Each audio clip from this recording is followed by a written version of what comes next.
ଗୀତାରେ ଜ୍ଞାନର ଅର୍ଥ ମଧ୍ୟ କେବଳ ଜ୍ଞାନ ଯୁଗ ନୁହେଁ, ଫଳତଃ ଜ୍ଞାନ, ଯାହାକି ସବୁ ପ୍ରକାର ସାଧନାର ଫଳ, ଯାହା ଜ୍ଞାନନିଷ୍ଠ ଏବଂ ଯୋଗନିଷ୍ଠ ଉଭୟର ଫଳ ଏବଂ ଯାହାକୁ ଯଥାର୍ଥ ଜ୍ଞାନ ଅଥବା ତତ୍ତ୍ୱଜ୍ଞାନ ମଧ୍ୟ କହନ୍ତି, ତାହାକୁ ମଧ୍ୟ ଜ୍ଞାନ ଶବ୍ଦରେ ହିଁ ପ୍ରକାଶ କରାଯାଇଛି। ଚତୁର୍ଥ ଅଧ୍ୟାୟର 24 ଏବଂ 25 ଶ୍ଲୋକରେ ଉତ୍ତରାର୍ଦ୍ଧରେ ଜ୍ଞାନ ଯୁଗର ବର୍ଣ୍ଣନା ଅଛି ଏବଂ ସେହି ଅଧ୍ୟାୟର 36 ଠାରୁ 39 ପର୍ଯ୍ୟନ୍ତ ଶ୍ଲୋକରେ ଫଳସ୍ୱରୂପ ଜ୍ଞାନର ବର୍ଣ୍ଣନା ରହିଛି।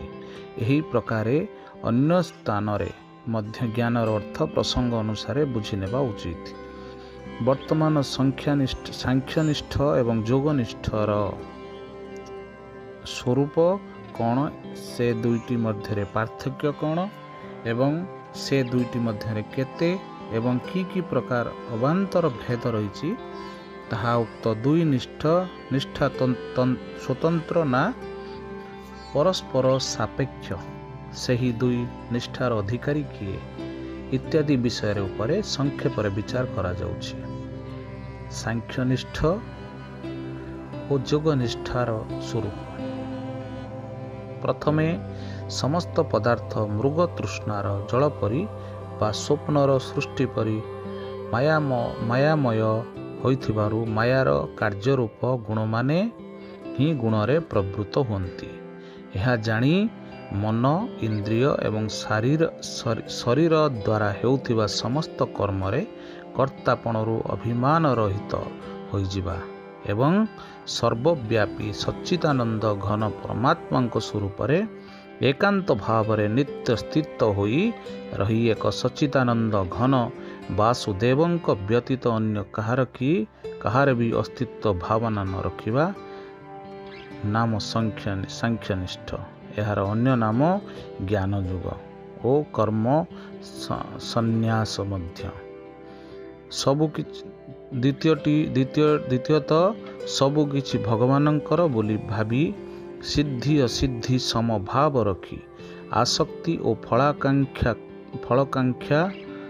ତ୍ୟାଗ କରି ଭଗବତ ଆଜ୍ଞା ଅନୁସାରେ ସମସ୍ତ କର୍ମ ଆଚରଣ କରିବା ଅଥବା ଶ୍ରଦ୍ଧା ଭକ୍ତି ପୂର୍ବକ ମନ, ବଚନ ଏବଂ ଶରୀରରେ ସବୁ ପ୍ରକାରେ ଭଗବାନଙ୍କର ଶରଣ ନେଇ ତାଙ୍କର ନାମ, ଗୁଣ ଏବଂ ପ୍ରଭାବ ସହିତ ନିରନ୍ତର ତାଙ୍କର ସ୍ୱରୂପ ଚିନ୍ତନ କରିବା ନାମ ଯୋଗନିଷ୍ଠା। ଏହାକୁ ଭଗବାନ ସମତ୍ୱ ଯୋଗ, ବୁଦ୍ଧି ଯୋଗ, ତଦର୍ଥ କର୍ମ, ମଦର୍ଥ କର୍ମ ଓ ସାତ୍ୱିକ ତ୍ୟାଗ ଆଦି ନାମରେ ଉଲ୍ଲେଖ କରିଛନ୍ତି। ଯୋଗନିଷ୍ଠାରେ ସାମାନ୍ୟ ରୂପରେ ଅଥବା ପ୍ରଧାନ ରୂପରେ ଭକ୍ତି ଅବଶ୍ୟ ରହିଛି। ଗୀତାର ଯୋଗନିଷ୍ଠା ଭକ୍ତି ଶୂନ୍ୟ ନୁହେଁ। ଯେଉଁଠାରେ ସ୍ପଷ୍ଟ ଭାଷାରେ ଭକ୍ତି କିମ୍ବା ଭଗବାନଙ୍କର ଉଲ୍ଲେଖ ନାହିଁ, ସେଠାରେ ମଧ୍ୟ ଭଗବାନଙ୍କର ଆଜ୍ଞା ପାଳନ ତ ନିଶ୍ଚୟ ରହିଛି। ଏହି ଦୃଷ୍ଟିରୁ ଭକ୍ତିର ସମ୍ବନ୍ଧ ସେଠାରେ ମଧ୍ୟ ରହିଛି। ଜ୍ଞାନନିଷ୍ଠା ସାଧନା ପାଇଁ ଭଗବାନ ଅନେକ ପ୍ରଣାଳୀ କହିଛନ୍ତି। ସଚ୍ଚିଦାନନ୍ଦ ଘନ ପରମାତ୍ମାଙ୍କର ପ୍ରାପ୍ତି ହିଁ ସେହି ସବୁର ଏକମାତ୍ର ଉଦ୍ଦେଶ୍ୟ। ଜ୍ଞାନ ଯୁଗର ବହୁ ଅବାନ୍ତର ଭେଦ ରହିଥିଲେ ମଧ୍ୟ ସେଗୁଡ଼ିକୁ 4 ଗୋଟି ମୁଖ୍ୟ ବିଭାଗରେ ବିଭକ୍ତ କରାଯାଇପାରେ। ପ୍ରଥମେ ଯାହା କିଛି ଅଛି ସେ ସବୁ ବ୍ରହ୍ମ ହିଁ ଅଟେ। ଦ୍ୱିତୀୟଟି ଯାହା କିଛି ଦୃଶ୍ୟ ପ୍ରପଞ୍ଚ ରହିଛି ତାହା ମହାମାୟ।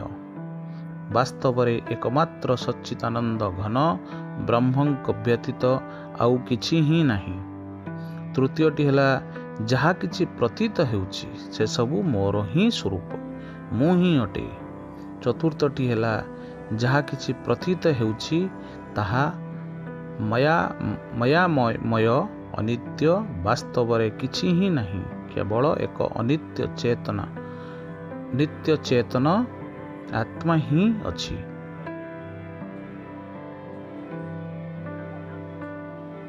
ଏଥିମଧ୍ୟରୁ ପ୍ରଥମ ଦୁଇଟି ସାଧନ ତତ୍ତ୍ୱମସୀ ମହାବାକ୍ୟରେ ତତ୍ ପଦ ଦୃଷ୍ଟିରୁ ଏବଂ ପରବର୍ତ୍ତୀ ଦୁଇଟି ସାଧନା ତ୍ୱମ୍ ପଦ ଦୃଷ୍ଟିରୁ ଆସିଛି। ଏହାର ସ୍ପଷ୍ଟୀକରଣ ଏହିପରି କରାଯାଇପାରେ। प्रथमटी ଏହି ଚରାଚର ଜଗତରେ ଯାହା କିଛି ପ୍ରତୀତ ହେଉଛି ତାହା ସବୁ ବ୍ରହ୍ମ ହିଁ ଅଟେ।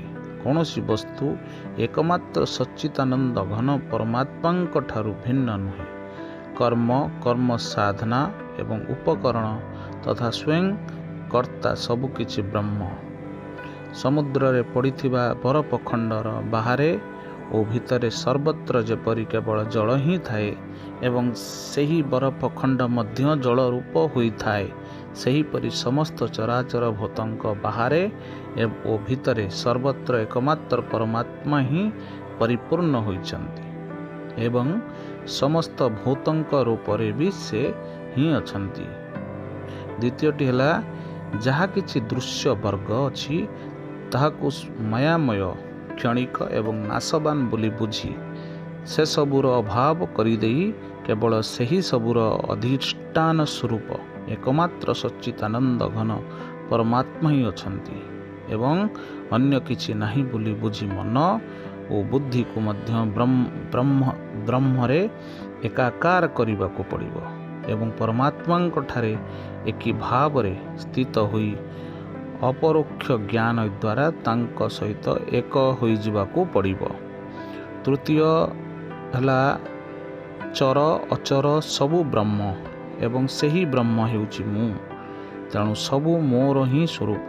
ଏହିପରି ବିଚାର କରି ସକଳ ଚରାଚର ପ୍ରାଣୀଙ୍କୁ ନିଜର ଆତ୍ମା ବୋଲି କହି ବୁଝିବାକୁ ହେବ। ଏପରି ସାଧନା କରୁଥିବା ମନୁଷ୍ୟର ଦୃଷ୍ଟିରେ ଏକ ବ୍ରହ୍ମ ବ୍ୟତୀତ ଅନ୍ୟ କିଛି ରହେ ନାହିଁ। ସେ ନିଜର ସେହି ବିଜ୍ଞାନାନନ୍ଦ ଘନ ସ୍ୱରୂପରେ ହିଁ ଆନନ୍ଦ ଅନୁଭବ କରେ। ଚତୁର୍ଥ ଉପାୟଟି ହେଲା, ଏହି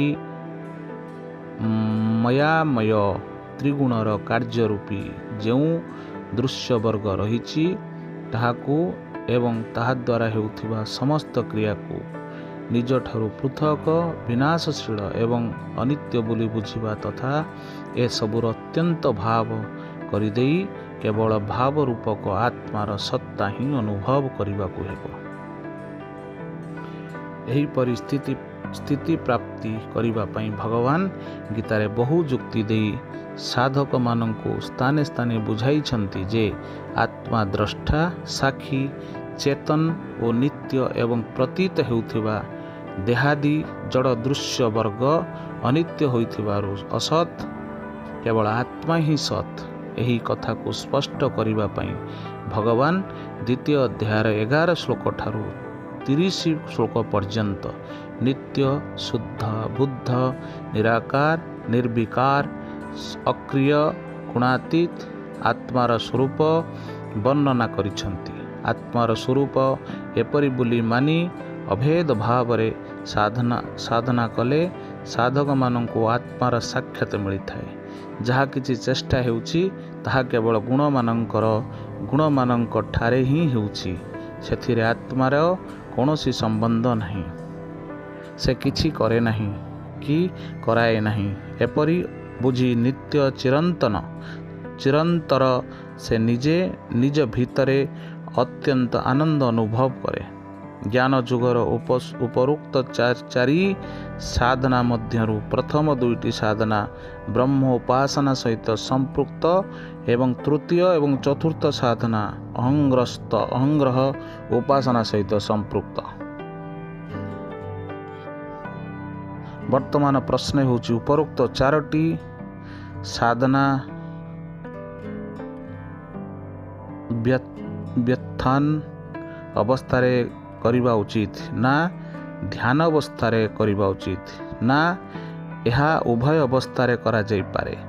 ଏହାର ଉତ୍ତର ଏହି ଯେ ଚତୁର୍ଥ ସାଧନାର ଶେଷରେ ହିଁ ଯେଉଁ ପ୍ରକ୍ରିୟା ପଞ୍ଚମ ଅଧ୍ୟାୟର 9ମ ଶ୍ଲୋକ ଅନୁସାରେ ବୁଝାଇ ଦିଆଯାଇଛି ତାହା ତ କେବଳ ବ୍ୟବହାର କାଳରେ କରିବା କଥା ଏବଂ ଦ୍ୱିତୀୟ ସାଧନାର ଆରମ୍ଭରେ ପଞ୍ଚମ ଅଧ୍ୟାୟର 17 ଶ୍ଲୋକ ଅନୁସାରେ ଯେଉଁ ସାଧନା ବୁଝାଇ ଦିଆଯାଇଛି ତାହା କେବଳ ଧ୍ୟାନ କାଳରେ କରାଯାଇପାରେ। ଅବଶିଷ୍ଟ ସବୁ ପ୍ରାୟ ଉଭୟ ଅବସ୍ଥାରେ କରାଯାଇପାରେ।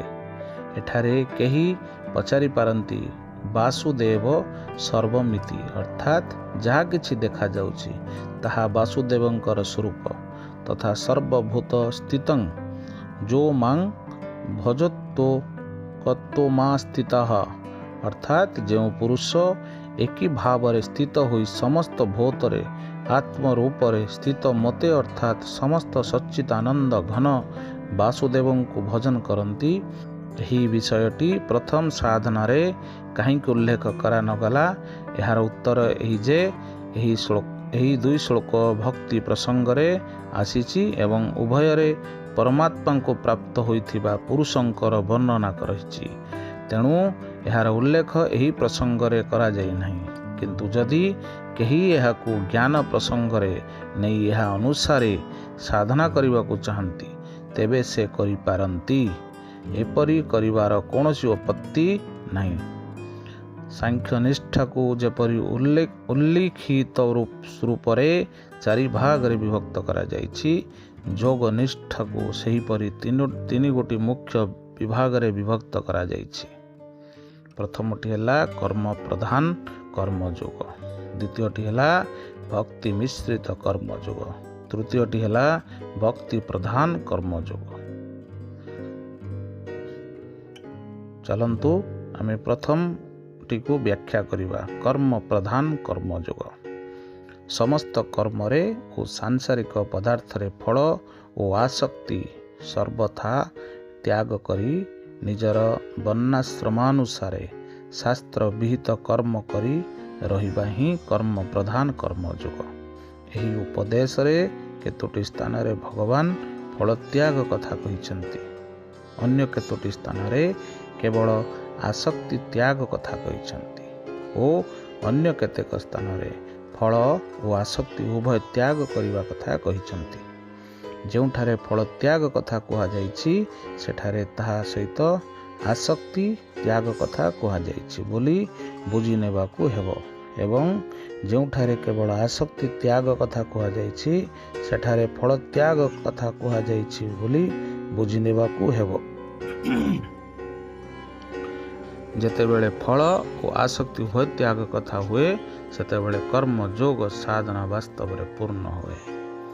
ଦ୍ୱିତୀୟଟି ହେଲା ଭକ୍ତି ମିଶ୍ରିତ କର୍ମଯୋଗ। ଏଥିରେ ସମଗ୍ର ସଂସାରରେ ପରମେଶ୍ୱର ବ୍ୟାପ୍ତ ହୋଇ ରହିଛନ୍ତି ବୋଲି ବୁଝି ନିଜ ନିଜର ବର୍ଣ୍ଣୋଚିତ କର୍ମ ଦ୍ୱାରା ଭଗବାନଙ୍କୁ ପୂଜା କରିବା କଥା କୁହାଯାଇଛି। ତେଣୁ ଏହାକୁ ଭକ୍ତି ମିଶ୍ରିତ କର୍ମଯୋଗ କୁହାଯାଇପାରେ। ତୃତୀୟଟି ହେଲା ଭକ୍ତି ପ୍ରଧାନ କର୍ମଯୋଗ। ଏଥିରେ 2ଟି ଅବାନ୍ତର ଭେଦ ରହିଛି। ପ୍ରଥମଟି ହେଲା ଭଗବଦ୍ ଦର୍ପଣ କର୍ମ, ଦ୍ୱିତୀୟଟି ହେଲା ଭଗବଦର୍ଥ କର୍ମ। ଭଗବତ ଅର୍ପଣ କର୍ମ ମଧ୍ୟ 2 ପ୍ରକାର କରାଯାଏ, ଯଥା ପ୍ରଥମଟି ଯେଉଁଥିରେ ସମସ୍ତ କର୍ମରେ ମମତ୍ୱ ଆସକ୍ତି ଏବଂ ଫଳ ଇଚ୍ଛା ତ୍ୟାଗ କରି ତଥା ସବୁକିଛି ଭଗବାନଙ୍କର, ମୁଁ ମଧ୍ୟ ଭଗବାନଙ୍କର ଏବଂ ମୋ ଦ୍ୱାରା ଯେଉଁ କର୍ମ ହେଉଛି ତାହା ମଧ୍ୟ ଭଗବାନଙ୍କର। କାଠ କଣ୍ଢେଇକୁ ନଚାଇଲା ପରି ଭଗବାନ ମୋ ଦ୍ୱାରା ସବୁକିଛି କରାଉଛନ୍ତି। ଏପରି ବୁଝି ଭଗବାନ ଆଜ୍ଞାନୁସାରେ ଭଗବାନଙ୍କର ପ୍ରସନ୍ନତା ପାଇଁ ଶାସ୍ତ୍ର ବିହିତ କର୍ମ କରାଯାଏ। ତାହାକୁ ପୂର୍ଣ୍ଣ ଭଗବଦ୍ ଦର୍ପଣ କୁହାଯାଏ। ତୃତୀୟଟି ହେଲା ଏହା ଛଡ଼ା ପ୍ରଥମେ କିଛି ଅନ୍ୟ ଉଦ୍ଦେଶ୍ୟରେ କରାଯାଇଥିବା କର୍ମକୁ ପରେ ଭଗବାନଙ୍କୁ ଅର୍ପଣ କରିଦେବା। କର୍ମ କରୁ କରୁ ମଝିରେ ଭଗବାନଙ୍କୁ ଅର୍ପଣ କରିଦେବା। କର୍ମ ସମାପ୍ତ ହେବା ସଙ୍ଗେ ସଙ୍ଗେ ଭଗବାନଙ୍କୁ ଅର୍ପଣ କରିଦେବା ଅଥବା କର୍ମର ଫଳ ମାତ୍ର ଭଗବାନଙ୍କୁ ଅର୍ପଣ କରିଦେବା। ଏହା ମଧ୍ୟ ଭଗବତ୍ ଅର୍ପଣର ଅନ୍ତର୍ଗତ। ଏହା ଭଗବତ୍ ଅର୍ପଣର ପ୍ରାରମ୍ଭିକ ସୋପାନ। ଏହିପରି କରୁ କରୁ ଉପରୋକ୍ତ ପୂର୍ଣ୍ଣ ଭଗବତ ଅର୍ପଣ କରାଯାଇଥାଏ। ଭଗବଦର୍ଥ କର୍ମ ମଧ୍ୟ 2 ପ୍ରକାର, ଯଥା ଯେଉଁ ଶାସ୍ତ୍ର ବିହିତ କର୍ମ ଭଗବତ ପ୍ରାପ୍ତି, ଭଗବତ ପ୍ରେମ ଅଥବା ଭଗବାନଙ୍କର ପ୍ରସନ୍ନତା ପାଇଁ ଭଗବତ ଆଜ୍ଞା ଅନୁସାରେ କରାଯାଏ ଏବଂ ଭଗବାନଙ୍କର ବିଗ୍ରହ ଆଦିର ଅର୍ଚ୍ଚନା ତଥା ଭଜନ ଧ୍ୟାନ ଆଦି ଉପାସନା ରୂପକ ଯେଉଁ କର୍ମ ଭଗବାନଙ୍କ ନିମିତ୍ତ କରାଯାଏ ଏବଂ ଯେଉଁ କର୍ମର ସ୍ୱରୂପ ମଧ୍ୟ ଭଗବତ ସମ୍ବନ୍ଧୀୟ ଅଟେ, ସେହି ଉଭୟ कर्म भगवदर्थ कर्मर अंतर्गत। गीतारे ଏହି ଦୁଇ ପ୍ରକାରର କର୍ମକୁ ଯଥାକ୍ରମେ ମତ୍ କର୍ମ ଓ ମଦର୍ଥ କର୍ମ ବୋଲି ଉଲ୍ଲେଖ କରାଯାଇଛି, ଯାହାକୁ ଅନନ୍ୟ ଭକ୍ତି ଅଥବା ଭକ୍ତି ଯୋଗ ବୋଲି କୁହାଯାଇଛି। ତାହା ମଧ୍ୟ ଭଗବଦ୍ ଦର୍ପଣ ଏବଂ ଭଗବଦର୍ଥ ଉଭୟ କର୍ମରେ ସମ୍ମିଳିତ ହୋଇଛି। ଏହି ସମସ୍ତର ଫଳ ଏକ ବର୍ତ୍ତମାନ ପ୍ରଶ୍ନ ହେଉଛି, ଯୋଗନିଷ୍ଠା ସ୍ୱତନ୍ତ୍ର ଭାବରେ ଭଗବତ ପ୍ରାପ୍ତି କରାଇଦିଏ ନା ଜ୍ଞାନ ନିଷ୍ଠାର ଅଙ୍ଗ ହୋଇ କରାଇଥାଏ? ଏହାର ଉତ୍ତର ଏହି ଯେ ଗୀତା ଦୁଇଟି ଯାକ କଥା ସ୍ୱୀକାର କରନ୍ତି, ଅର୍ଥାତ୍ ଭଗବତ ଗୀତା ଯୋଗନିଷ୍ଠାକୁ ଭଗବତ ପ୍ରାପ୍ତିର ତଥା ମୋକ୍ଷର ସ୍ୱତନ୍ତ୍ର ସାଧନା ବୋଲି ମାନନ୍ତି ଏବଂ ଜ୍ଞାନ ନିଷ୍ଠାର ସହାୟକ ବୋଲି ମଧ୍ୟ ମାନନ୍ତି ଓ ସାଧକ ଚାହିଁଲେ ଜ୍ଞାନ ନିଷ୍ଠାର ବିନା ସହାୟତାରେ ସିଧାସଳଖ କର୍ମ ଯୋଗ ଦ୍ୱାରା ପରମ ସିଦ୍ଧି ପ୍ରାପ୍ତ କରିପାରନ୍ତି କିମ୍ବା କର୍ମ ଯୋଗ ଦ୍ୱାରା ଜ୍ଞାନ ନିଷ୍ଠା ପ୍ରାପ୍ତି କରି ପୁଣି ଜ୍ଞାନ ନିଷ୍ଠା ଦ୍ୱାରା ପରମାତ୍ମାଙ୍କୁ ପ୍ରାପ୍ତି କରିପାରନ୍ତି। ଦୁଇଟି ମାର୍ଗ ମଧ୍ୟରୁ କେଉଁ ମାର୍ଗଟି ଗ୍ରହଣ କରିବା ଉଚିତ ତାହା ସାଧକର ରୁଚି ଉପରେ ନିର୍ଭର କରେ।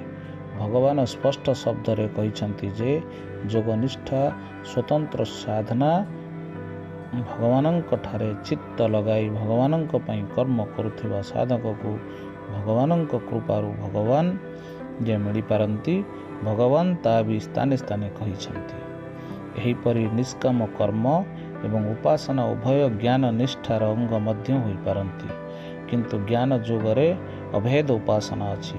ଏଣୁ ଜ୍ଞାନ ନିଷ୍ଠା ଭେଦ ଉପାସନା ରୂପକ ଭକ୍ତି ଯୋଗର ଅର୍ଥାତ୍ ଯୋଗନିଷ୍ଠାର ଅଙ୍ଗ ହୋଇ ନପାରେ। ଯଦି ସାଧନା କରୁ କରୁ କୌଣସି ଜ୍ଞାନ ନିଷ୍ଠା ସାଧକଙ୍କର ରୁଚି ବା ମତ ବଦଳିଯାଏ ଏବଂ ସେ ଜ୍ଞାନ ନିଷ୍ଠା ଛାଡ଼ି ଯୋଗ ନିଷ୍ଠାକୁ ଧରି ନିଅନ୍ତି ଏବଂ ତାଙ୍କୁ ଯୋଗ ନିଷ୍ଠା ଦ୍ୱାରା ଭଗବତ ପ୍ରାପ୍ତି ହୋଇଯାଏ, ତେବେ ତାହା ଏକ ଭିନ୍ନ କଥା। ଯଦି କେହି ପ୍ରଶ୍ନ କରନ୍ତି, କର୍ମଯୋଗ ସାଧନା କରି ପୁଣି ସାଂଖ୍ୟ ଯୋଗ ସାଧନା ଦ୍ୱାରା ଯେଉଁମାନେ ସଚ୍ଚିଦାନନ୍ଦ ଘନ ପରମାତ୍ମାଙ୍କୁ ପ୍ରାପ୍ତ ହୁଅନ୍ତି ସେମାନଙ୍କର ପ୍ରଣାଳୀ କେଉଁ ପ୍ରକାର? ତେବେ ତ୍ୟାଗକୁ 7ଟି ଶ୍ରେଣୀରେ ବିଭକ୍ତ କରି ସେ ନିମ୍ନଲିଖିତ ପ୍ରକାରରେ ବୁଝିବା ଉଚିତ, ଯଥା ପ୍ରଥମଟି ହେଲା ସର୍ବଥା ନିଷିଦ୍ଧ କର୍ମ ତ୍ୟାଗ। ମନ, ବଚନ ଓ ଶରୀର ଦ୍ୱାରା ଚୋରି, ବ୍ୟଭିଚାର, ମିଥ୍ୟା, କପଟ, ଛନ୍ଦ, ବଳାତ୍କାର, ହିଂସା, ଅଭକ୍ଷ୍ୟ ଭୋଜନ ଏବଂ ପ୍ରମାଦ ଆଦି ଶାସ୍ତ୍ର ନିଷିଦ୍ଧ ନୀଚ କର୍ମ କୌଣସି ପ୍ରକାରେ ନ କରିବା ହେଉଛି ପ୍ରଥମ ଶ୍ରେଣୀର ତ୍ୟାଗ। ଦ୍ୱିତୀୟ ଶ୍ରେଣୀ କର୍ମ କାମ୍ୟ କର୍ମ ତ୍ୟାଗ। ସ୍ତ୍ରୀ, ପୁତ୍ର ଓ ଧନ ଆଦି ପ୍ରିୟ ବସ୍ତୁ ପ୍ରାପ୍ତି ନିମନ୍ତେ ତଥା ରୋଗ ସଙ୍କଟ ଆଦିର ନିବୃତ୍ତି ନିମନ୍ତେ ନିଜ ସ୍ୱାର୍ଥ ପାଇଁ କରାଯାଉଥିବା ଯଜ୍ଞ, ଦାନ, ତପ ଓ ଉପାସନା ଆଦି ସକାମ କର୍ମ ନ କରିବା ହେଉଛି ଦ୍ୱିତୀୟ ଶ୍ରେଣୀର ତ୍ୟାଗ। ଯଦି ସଂଯୋଗବଶତଃ କୌଣସି ଲୌକିକ ଅଥବା ଶାସ୍ତ୍ରୀୟ କର୍ମ କରିବାକୁ ପଡ଼େ ଯାହାକି ସ୍ୱରୂପତଃ ସକାମ ଅଟେ ଅଥଚ ତାହା ନ କଲେ କାହାରି ମନରେ କଷ୍ଟ ହୁଏ ବା କର୍ମ ଉପାସନାର ପରମ୍ପରାରେ କୌଣସି ପ୍ରକାର ବାଧା ଆସିଯାଏ ବୋଲି ସ୍ୱାର୍ଥ ତ୍ୟାଗ କରି କେବଳ ଲୋକ ସଂଗ୍ରହ ପାଇଁ କରାଯାଏ, ତେବେ ତାହା ସକାମ କର୍ମ ରୂପେ ଗଣ୍ୟ ହୁଏ ନାହିଁ। ତୃତୀୟ ତ୍ୟାଗ ହେଲା ସର୍ବଥା ତୃଷ୍ଣା ତ୍ୟାଗ। ମାନ, ବଢ଼ିମା, ପ୍ରତିଷ୍ଠା, ସ୍ତ୍ରୀ, ପୁତ୍ର ଓ ଧନ ଆଦି ଯାହା କିଛି ବି ଅନିତ୍ୟ ପଦାର୍ଥ ପ୍ରାରବ୍ଧ ଅନୁସାରେ ପ୍ରାପ୍ତ ହୋଇଥାଏ ତାହା ବଢ଼ାଇବାର ଇଚ୍ଛାକୁ ଭଗବତ ପ୍ରାପ୍ତିରେ ପ୍ରତିବନ୍ଧକ ବୋଲି ବୁଝି ତାହା ତ୍ୟାଗ କରିବା ହେଉଛି ତୃତୀୟ ଶ୍ରେଣୀ ତ୍ୟାଗ। ଚତୁର୍ଥ ଶ୍ରେଣୀ ତ୍ୟାଗ ହେଲା ସ୍ୱାର୍ଥ ପାଇଁ ଅନ୍ୟ ଦ୍ୱାରା କରାଯାଉଥିବା ସେବା ତ୍ୟାଗ। ନିଜର ସୁଖ ପାଇଁ କାହାରିଠାରୁ ଧନାଦି ପଦାର୍ଥ ଅଥବା ସେବା ପ୍ରାର୍ଥନା କରିବା ଏବଂ ବିନା ପ୍ରାର୍ଥନାରେ ଦିଆଯାଇଥିବା ପଦାର୍ଥକୁ ବା ସେବାକୁ ସ୍ୱୀକାର କରିବା ତଥା କୌଣସି ପ୍ରକାରେ କାହାରି ଦ୍ୱାରା ନିଜର ସ୍ୱାର୍ଥ ସିଦ୍ଧି ପାଇଁ ଇଚ୍ଛା ରଖିବା ଇତ୍ୟାଦି ସ୍ୱାର୍ଥ ପାଇଁ ଅନ୍ୟମାନଙ୍କ ଦ୍ୱାରା ସେବା କରାଇବାର ଯେଉଁ ଭାବ ରହିଛି ତାହା ତ୍ୟାଗ କରିବା ହେଉଛି ଚତୁର୍ଥ ଶ୍ରେଣୀର ତ୍ୟାଗ। ଯଦି ସ୍ୱତଃ ଏପରି କୌଣସି ଅବସର ଆସିଯାଏ ଯେ ଶରୀର ସମ୍ବନ୍ଧୀ ସେବା ଅଥବା ଭୋଜନାଦି ପଦାର୍ଥ ଗ୍ରହଣ ନ କଲେ କାହାରିକୁ କଷ୍ଟ ହେଉଥିବ ବା ଲୋକଶିକ୍ଷାର କୌଣସି ପ୍ରକାର ବାଧା ପହଞ୍ଚୁଥିବ, ତେବେ ସେପରି ଅବସ୍ଥାରେ ସ୍ୱାର୍ଥ ତ୍ୟାଗ କରି କେବଳ ଅନ୍ୟମାନଙ୍କ ପ୍ରୀତି ପାଇଁ ଉକ୍ତ ସେବା ଆଦି ସ୍ୱୀକାର କଲେ ତାହା ଦୋଷଯୁକ୍ତ ହେବ ନାହିଁ। କାରଣ ସ୍ତ୍ରୀ, ପୁତ୍ର ଓ ଭୃତ୍ୟଙ୍କ ଦ୍ୱାରା କରାଯାଉଥିବା ସେବା ଏବଂ ବନ୍ଧୁ ବାନ୍ଧବ ଓ ମିତ୍ର ଆଦିଙ୍କ ଦ୍ୱାରା ଦିଆଯାଉଥିବା ଭୋଜନ ସ୍ୱୀକାର ନ କଲେ ସେମାନଙ୍କୁ କଷ୍ଟ ହେବ ଏବଂ ସମ୍ଭବତଃ ଲୋକ ମର୍ଯ୍ୟାଦାରେ ବାଧା ପଡ଼ିବ। ପଞ୍ଚମ ତ୍ୟାଗ ହେଲା ସମସ୍ତ କର୍ତ୍ତବ୍ୟ କର୍ମରେ ସର୍ବଥା ଅଳସ୍ୟ ଏବଂ ଫଳକାଂକ୍ଷା ତ୍ୟାଗ। ଈଶ୍ୱରଙ୍କୁ ଭକ୍ତି, ଦେବତାଙ୍କର ପୂଜା, ମାତା ପିତା ଗୁରୁଜନମାନଙ୍କର ସେବା, ଯଜ୍ଞ ଦାନ ତଥା ବର୍ଣ୍ଣାଶ୍ରମ ଅନୁସାରେ ଆଜୀବିକା ଏବଂ ଶରୀର ସମ୍ବନ୍ଧୀୟ ଖାଇବା ପିଇବା ଆଦି ଯେତେ ଯେତେ କର୍ତ୍ତବ୍ୟ କର୍ମ ରହିଛି ସେସବୁରେ ସବୁ ପ୍ରକାର ଅଳସ୍ୟ ଏବଂ ସବୁ ପ୍ରକାର କାମନା ତ୍ୟାଗ କରିବା ହେଉଛି ପଞ୍ଚମ ଶ୍ରେଣୀର ତ୍ୟାଗ। ଷଷ୍ଠ ଶ୍ରେଣୀର ତ୍ୟାଗ ସକଳ ସାଂସାରିକ ପଦାର୍ଥରେ ଓ କର୍ମରେ ସର୍ବଥା ମମତ୍ୱ ଓ ଆସକ୍ତି ତ୍ୟାଗ। ଧନ, ଗୃହ, ବସ୍ତ୍ର ଆଦି ସମସ୍ତ ପ୍ରକାର ବସ୍ତୁ ତଥା ସ୍ତ୍ରୀ, ପୁତ୍ର ଏବଂ ମିତ୍ରାଦି ସମସ୍ତ ବନ୍ଧୁ ବାନ୍ଧବ ଏବଂ ମାନ ବଢ଼ିମା ପ୍ରତିଷ୍ଠା ଆଦି ଇହଲୋକରେ ତଥା ପରଲୋକରେ ଯେତେ ସବୁ ବିଷୟ ଭୋଗ ରୂପକ ପଦାର୍ଥ ରହିଛି ସେସବୁ କ୍ଷଣଭଙ୍ଗୁର ଏବଂ ବିନାଶଶୀଳ ହୋଇଥିବାରୁ ଅନିତ୍ୟ ବୋଲି ଜାଣି ସେଥିରେ ମମତ୍ୱ ଓ ଆସକ୍ତି ନ ରଖିବା ତଥା କେବଳ ଏକ ପରମାତ୍ମାଙ୍କ ଠାରେ ହିଁ ଅନନ୍ୟ ଭାବରେ ବିଶୁଦ୍ଧ ପ୍ରେମ ରଖିଥିବା ହେତୁ ମନ, ବଚନ, ଶରୀର ଦ୍ୱାରା ହେଉଥିବା ସକଳ କ୍ରିୟା ପ୍ରତି ତଥା ନିଜର ଶରୀର ପ୍ରତି ମମତ୍ୱ ଓ ଆସକ୍ତି ଶୂନ୍ୟ ହୋଇଯିବା ହେଉଛି ଷଷ୍ଠ ଶ୍ରେଣୀର ତ୍ୟାଗ। ଉକ୍ତ ଷଷ୍ଠ ଶ୍ରେଣୀର ତ୍ୟାଗ ପ୍ରାପ୍ତ ହୋଇଥିବା ପୁରୁଷମାନଙ୍କର ସମସ୍ତ ସାଂସାରିକ ପଦାର୍ଥରେ ବୈରାଗ୍ୟ ଆସିଯାଇ କେବଳ ଏକ ପରମ ପ୍ରେମମୟ ଭଗବାନଙ୍କ ଠାରେ ହିଁ ଅନନ୍ୟ ପ୍ରେମ ଜାତ ହୋଇଯାଏ। ଫଳରେ ସେମାନଙ୍କୁ ଭଗବାନଙ୍କର ଗୁଣ, ପ୍ରଭାବ ଏବଂ ରହସ୍ୟରେ ପୂର୍ଣ୍ଣ ବିଶୁଦ୍ଧ ପ୍ରେମ ବିଷୟକ କଥା ଶୁଣାଇବା ଓ ମନନ କରିବା ତଥା ଏକାନ୍ତ ସ୍ଥାନରେ ରହି ନିରନ୍ତର ଭଗବାନଙ୍କର ଭଜନ, ଧ୍ୟାନ ଓ ଶାସ୍ତ୍ରର ମର୍ମ ବିଚାର କରିବାକୁ ଭଲ ଲାଗେ। ବିଷୟାସକ୍ତ ମନୁଷ୍ୟମାନଙ୍କ ମଧ୍ୟରେ ରହି ହାସ୍ୟ, ବିଳାସ, ପ୍ରମାଦ, ନିନ୍ଦା, ବିଷୟଭୋଗ ଏବଂ ବ୍ୟର୍ଥ କଥାରେ ନିଜର ଅମୂଲ୍ୟ ସମୟରେ ଏକ କ୍ଷଣ ମଧ୍ୟ କଟାଇ ଦେବାକୁ ସେମାନଙ୍କୁ ଭଲ ଲାଗେ ନାହିଁ ଏବଂ ସେମାନଙ୍କର ସମସ୍ତ କର୍ତ୍ତବ୍ୟ କର୍ମ ଭଗବାନଙ୍କର ସ୍ୱରୂପ ଏବଂ ନାମର ମନନ ହୋଇଯାଇ ବିନା ଆସକ୍ତିରେ କେବଳ ଭଗବଦର୍ଥ ହୋଇଯାଏ। ଏହା ହିଁ କର୍ମ ଯୋଗ ସାଧନା। ଏହି ସାଧନା କରୁ କରୁ ସାଧକ ପରମାତ୍ମାଙ୍କ କୃପାରେ ପରମାତ୍ମାଙ୍କ ସ୍ୱରୂପ ତତ୍ତ୍ୱ ଜାଣି ଅବିନାଶୀ ପରମପଦ ପ୍ରାପ୍ତ ହୋଇଯାଆନ୍ତି। କିନ୍ତୁ ଯଦି କେହି ସାଂଖ୍ୟ ଯୋଗ ଦ୍ୱାରା ପରମାତ୍ମାଙ୍କୁ ପ୍ରାପ୍ତି କରିବାକୁ ଚାହାନ୍ତି ତେବେ ସେ ଉପରୋକ୍ତ ସାଧନା କରିବା ପରେ ନିମ୍ନଲିଖିତ ସମସ୍ତ ଶ୍ରେଣୀରେ ପ୍ରଣାଳୀ ଅନୁସାରେ ସାଂଖ୍ୟ ଯୋଗ ସାଧନ କରିବା ଆବଶ୍ୟକ। ସପ୍ତମ ପ୍ରକାର ତ୍ୟାଗ ସଂସାର, ଶରୀର ଓ ସକଳ କର୍ମରେ ସର୍ବଥା ସୂକ୍ଷ୍ମ ବାସନା ଓ ଅହଂଭାବ ତ୍ୟାଗ। ସଂସାରର ସକଳ ପଦାର୍ଥ ମାୟାର କାର୍ଯ୍ୟ ହେଉଥିବାରୁ ସର୍ବଥା ଅନିତ୍ୟ ଏକମାତ୍ର ସଚ୍ଚିଦାନନ୍ଦ ଘନ ପରମାତ୍ମା ହିଁ ସର୍ବତ୍ର ସମଭାବରେ ପରିପୂର୍ଣ୍ଣ ହୋଇ ରହିଛନ୍ତି। ଏପରି ଦୃଢ଼ ନିଶ୍ଚୟ ହୋଇ ଶରୀର ସମେତ ସଂସାରର ସମସ୍ତ ପଦାର୍ଥରେ ଓ ସମସ୍ତ କର୍ମରେ ସର୍ବଥା ସୂକ୍ଷ୍ମ ବାସନାରେ ଅଭାବ ହୋଇଯିବା ଉଚିତ। ଏପରିକି ଏହାର ଚିତ୍ର ଅନ୍ତଃକରଣରେ ସଂସ୍କାର ରୂପରେ ମଧ୍ୟ ନ ରହିବା ଏବଂ ସର୍ବଥା ଅହଂଭାବ ଶୂନ୍ୟ ହୋଇ ମନ, ବଚନ ଓ ଶରୀର ଦ୍ୱାରା ହେଉଥିବା କୌଣସି ବି କର୍ମରେ ସାମାନ୍ୟ ମାତ୍ର କର୍ତ୍ତାପଣ ଅଭିମାନ ନ ରହିବା ତଥା ଶରୀର ପ୍ରତି, ସକଳ ପଦାର୍ଥ ପ୍ରତି ଓ ସମସ୍ତ କର୍ମ ପ୍ରତି ସେହିପରି ସକଳ ପ୍ରକାର ବାସନା ଓ ଅହଂଭାବ ସମ୍ପୂର୍ଣ୍ଣ ଶୂନ୍ୟ ହୋଇ କେବଳ ଏକ ସଚ୍ଚିଦାନନ୍ଦ ଘନ ପରମାତ୍ମାଙ୍କ ସ୍ୱରୂପରେ ଏକି ଭାବରେ ନିତ୍ୟ ନିରନ୍ତର ଦୃଢ଼ ସ୍ଥିତିରେ ରହିଯିବା, ଏହା ହେଉଛି ସପ୍ତମ ଶ୍ରେଣୀର ତ୍ୟାଗ। एहीपरि साधना कले पुरुष अचिरे सच्चिदानंद घन परमात्मा को सुखपूर्वक पाई जाए। किंतु जो पुरुष एपरि कर्म जोग साधना न करी आरंभरू ही संख्या जोग साधना करे से बहु कष्ट परमात्मा को पाए।